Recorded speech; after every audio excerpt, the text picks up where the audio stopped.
Once upon a time, there was a precious little girl.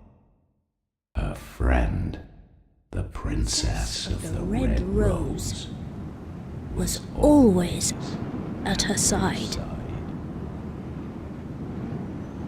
Then one day, her mummy and daddy died suddenly, and the poor little girl was sent away to a strange house. Greetings collectors and welcome to today's Retro Game Review. There's many things that define a collectible game. Maybe the game is controversial, rare, expensive, or just memorable. Today's game encompasses all of these things. Today we're taking a look back at Rule of Rose for the PS2. Before we start, I'll just say that there will be some minor spoilers in this episode, as it's difficult to give you an all-round view of the game without doing so. It's also worth saying that this was an episode that I had planned a very long time ago. With the current YouTube content policy rules though, it's quite challenging to review a game like Rule of Rose without breaking a rule or offending someone. But hey, let's go for it anyway, as I know a lot of collectors that are looking for some information on this game. Rule of Rose is a 2006 survival horror game. Around this time, dozens of studios were pumping out survival horror games, spurred on by the success of Alone in the Dark, Resident Evil and Silent Hill. Due to this trend, the early 2000s were awash with second-rate horror games. One game above all though has become more collectible than any other. Rule of Rose for the PlayStation 2 has become one of those games that were overlooked at the time, yet have since gained a wave of notoriety. Horror fans, game collectors and resellers have all jumped on the bandwagon to get in on this one and have this one in their collection. So what's so special about the game? Well, in short, not a lot on the surface. As it stands, the game is a fairly standard survival horror game and received mixed reviews by critics upon its launch. The collectibility of the game arose from its troubled release that practically buried it at the time, only later to be dug up by survival horror fans. Right from the off, I'll need to set the scene on the versions of Rule of Rose. There were three major regional releases of the game: the Asian market, North America and Europe. However, there was also a fourth region, the UK PAL edition. So, for those of you watching from outside of Europe, here's a little background on how the regions work. Largely, the UK are referred to as a PAL territory, as opposed to the NTSC regions of Japan and North America. PAL and NTSC can essentially be thought of as viewing or output formats. PAL stands for Phase Alternation Line. NTSC stands for National Television System Committee. Essentially, these are just broadcasting standards. There are some small differences, including the aspect ratio or image size, and also the frame rate or frames per second. Within regions there are similar subsets, such as NTSC-J in Japan. These essentially all work the same, but allow games to effectively be region locked for local hardware. In the case of PAL vs NTSC games, these traditionally run between 50 MHz and 60 MHz speeds to display at the correct speeds on your local TV hardware. Now, the reason I mention all of this region system coding is because it causes a lot of confusion online with gamers, particularly in the case of Rule of Rose. There are vast differences in prices between the Asia release, North American release, European and UK release. The good news is that as long as your hardware is correct, you can use any of the correct software. Whilst the Asia, North America and European releases are limited in quantity, these are far more common than the UK PAL release. The reason being? Well, the UK never officially got its mass release to the public. It was shelved before the go-to-market production run was completed, leaving an unknown but low number amount of true UK copies. What I have here is the standard European release by 505 Game Street. The disc plays perfectly on the UK hardware and the game is in English. You will notice French is used on the cover and manual. Essentially, Europe got the release and the full English version is contained within it. It just failed to launch in the UK. So, what went wrong? Basically, it was a case of the age-old story of media outcry. The Times national newspaper from November 2006 was quick to lead with a front-page headline, "Violent Children's Game Investigated by Europe." Now, the game clearly has a 16+ rating, so the title was quite misleading for these articles. Accusations of depiction of child and animal torture, as well as sexual themes involving underage girls, were all levelled at the game. The story was picked up across the UK and European media, and the media fear machine went into overdrive. To cut a very long story short, the game was published in Europe by 505 Games. However, Sony dropped the title in the UK after pressure from the government. There were, however, a few copies from an initial print run made available for the media to review. These included full English text on the cover and game manual. Ironically, the media's attack on the game made these few copies the most valuable.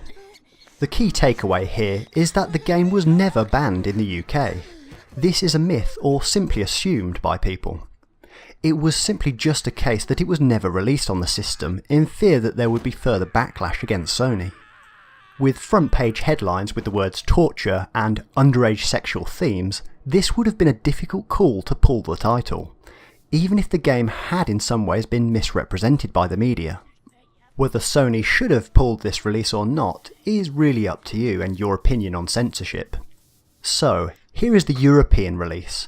Overall, a rather standard PS2 case with rather iconic front cover art.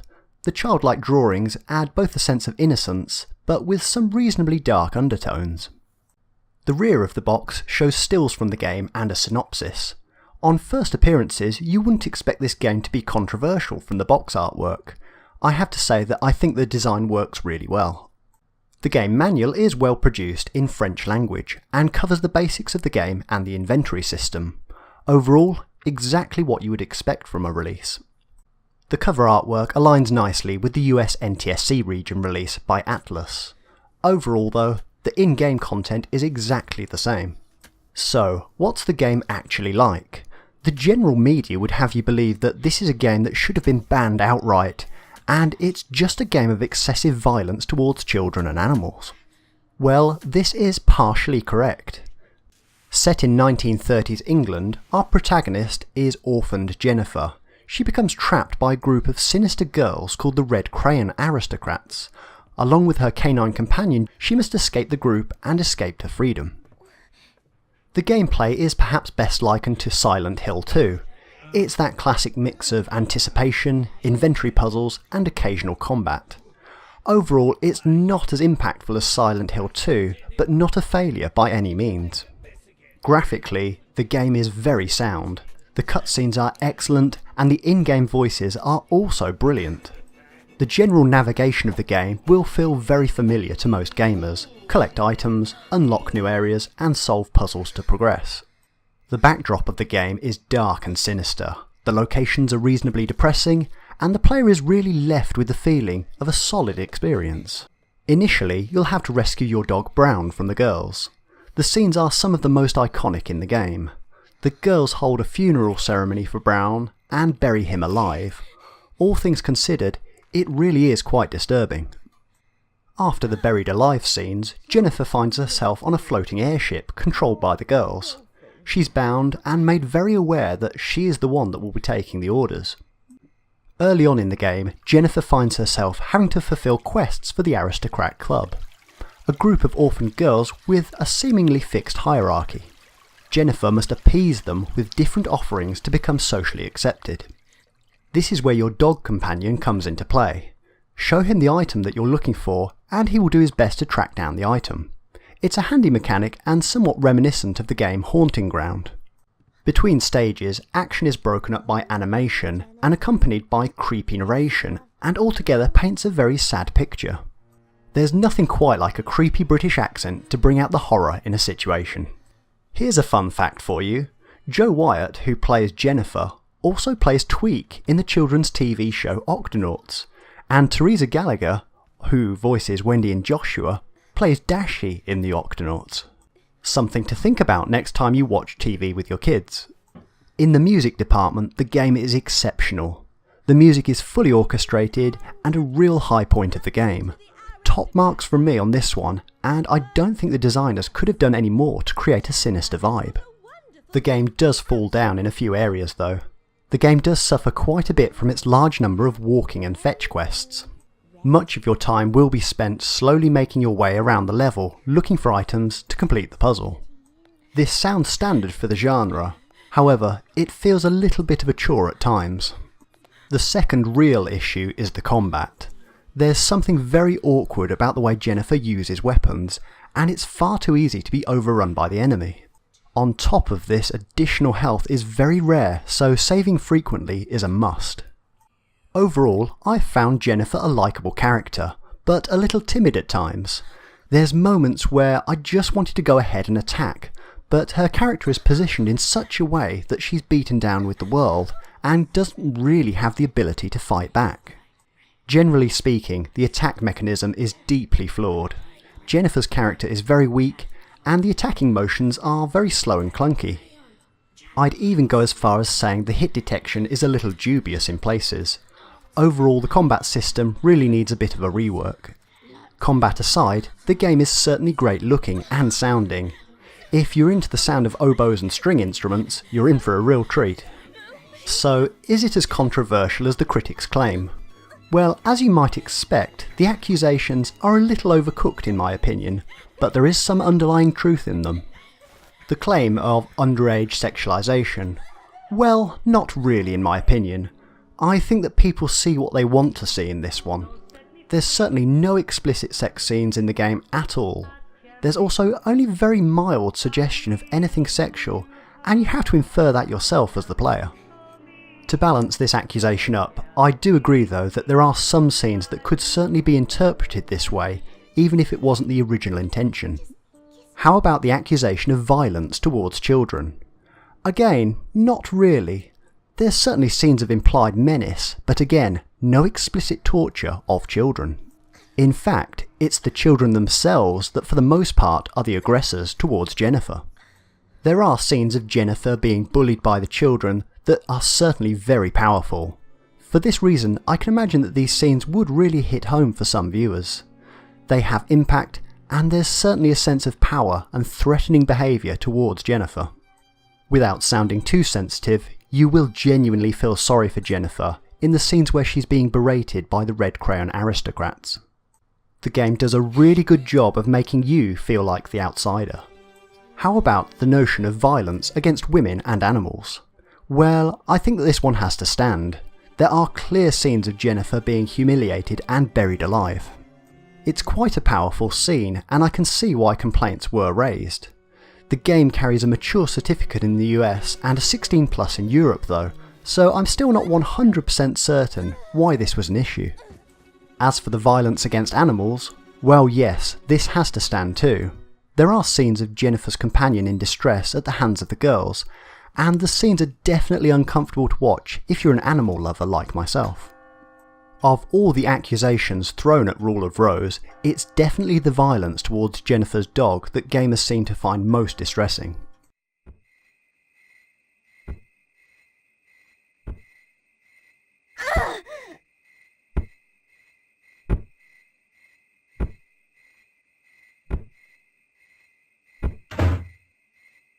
What we have here then is a game that does deliver in a few areas.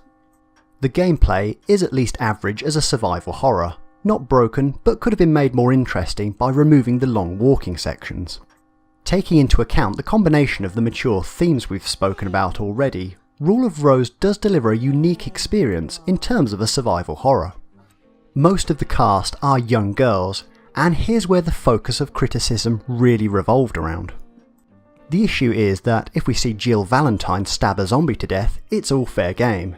If we see a teenage girl bullying another, there's just something that triggers the audience. It goes without saying that in real life, violence and bullying should not be tolerated. The issue here is that in Resident Evil, it's the Special Ops Stars team versus the undead, and clearly, for want of a better word, fantasy. Rule of Rose on the other hand, isn't all zombies and horror. The young girls seem much more real in their world, and the game does manage to blur the lines between a simple video game and what sadly probably does go on in the real world. I feel that you'll need to play the game yourself to pick up on all this, but I will say that there's a really strong undertone in the game of jealousy, bullying, exclusion and menace. Gameplay aside, Rule of Rose has a very strong and impactful storyline. The storytelling techniques used and symbolism in combination with the harsh, darker truths of life make this one of a handful of games that I went away thinking more about what it all meant. The plot is quite different to games like Silent Hill 2, but it's that same sense of deeper meaning to the characters you'll walk away with. So if you're a fan of rare horror titles, it's almost certain that you'll be looking to put this one in your collection. And that leads us on to the pricing, and this is where things get interesting. The Japanese release will set you back anywhere up to $85. The European release will cost anywhere from 80 to 100 British pounds, or around $120. For the US release, anywhere between 150 and 200 US dollars are about right at the time of making this video. The real star of the show though is the UK release. This has sold in very few numbers, and when it has sold, has typically sold from anywhere from 700 British pounds to 1000 British pounds. Due to the incredibly limited UK print run, this is perhaps the most expensive PS2 game in the UK region. As you might imagine, at these prices the game has attracted numerous counterfeiters looking to make a quick buck. If you are looking to buy online, insist on seeing actual photos of the product that you're about to buy. Any reputable seller should be happy to provide close-ups of the disc to show the official holograms and the disc's serial numbers. It's not foolproof by any means, but this is one more step you can take as a buyer to protect yourself against fraud. So perhaps the most controversial element of Rule of Rose is its pricing. Generally speaking, you're not going to be able to pick this game up cheaply. This is a shame, as the game has a lot to offer. The controversy, in combination with the short production runs, will have pushed this one out of the reach of many casual gamers. No doubt that by the time that you view this video, the prices will have increased even more. Originally, I paid £45 British for my complete in-box copy of the game some years ago now. Since then, the price has only gone up in all regions. Rule of Rose is certainly a collectible in all regions, however, should it be part of your collection? Personally, I do enjoy this game. It has some really sinister undertones, average gameplay, but an interesting backstory. If price were not an issue, I would recommend this game for anyone interested in survival horror and creepy British accents. The prices though are the real issue, and this is going to come down to your own personal preference for collecting goals. At £45, this was an achievable collectible. At £80 though, I'd have to think very hard had I not already purchased this one a few years ago. Rule of Rose is likely to hold its value though, as the price trend has already crept up year after year. If you are a survival horror completionist, then this is a great title and it's worth hunting down. For the more casual collector though, it's a game that will outprice most, if not now, then in the years to come. There's a lot to talk about in regards to Rule of Rose, and I really hope more gamers get to play this one. It's perhaps not quite the game people think it is, but in some ways I feel that it's even better than my original expectations. There's a real story in here, and some of the story threads really do hit home and make you think. There's as much going on off screen as there is on it, and that's something very few movies or games manage to achieve. The game offers a unique blend of themes including fear, intimidation, chaos, self-worth, and at times disturbing imagery.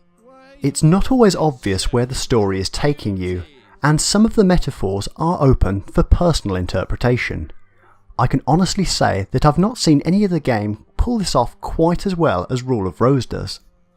The music is wonderful, the creepy British accents and sinister children's drawings are a triumph. Had the combat system and level designs been reworked a little, this may have been a legendary release on the PlayStation 2. Instead, the game's true meaning is sadly overshadowed by the easy-to-sell media hype and controversy. I would urge you to play Rule of Rose, and be prepared to look deeper than the headlines.